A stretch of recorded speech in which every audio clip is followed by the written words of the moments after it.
खैबर पख्तूनख्वा के दौरे पर आने वाले कोरिया से ताल्लुक़ रखने वाले बुद्ध मजहब के राहिब स्वात पहुँच गए। राहिबों ने स्वात में बुद्ध मजहब की तारीख़ी मक़ामात का दौरा किया और अपनी मजहबी इबादत भी अदा की। इबादत की अदायगी के बाद सयाह पहाड़ों और दिलफरेब मनाजर से भी महजूज हुए। इस मौके पर मीडिया से गुफ्तगू करते हुए कोरिया वफद ने स्वात को खूबसूरत करार देने के साथ साथ स्वात की तारीख़ी मक़ामात के बारे में कुछ यूँ कहा। I'm Korean ambassador to Pakistan. I came to Swat for my first time.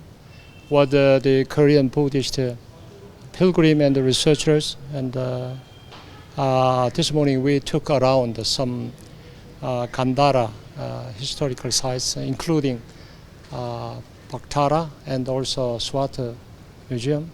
It was very wonderfully splendid and also admirable. And as you mentioned, that Korea has very deeply embedded historically with the Gandhara, this site. So it is very meaningful. And this time we come together with the esteemed monks. When I first came from Islamabad to Lahore, I was very much amazed by some very beautiful landscape along the highway.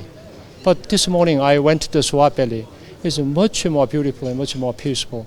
And I recommend the Korean people, increasing number of Korean tourists, not only researchers and the pilgrim, come to Swat Valley. With the Pakistan and Korea cultural exchange supported by the Korea nuclear plan, is a great chance for know the Pakistan and Swat Valley. Swat Valley is a home of India civilization and Gandhara art. वादी स्वात में गैर मुल्की सयाहों की आमद का सिलसिला जारी है, जिससे न सिर्फ इस वादे की रौनकों में इजाफा हुआ है बल्कि साथ साथ सयाहत भी परवान चढ़ रही है। अब्दुल्ला शेरीन, swatpost.com।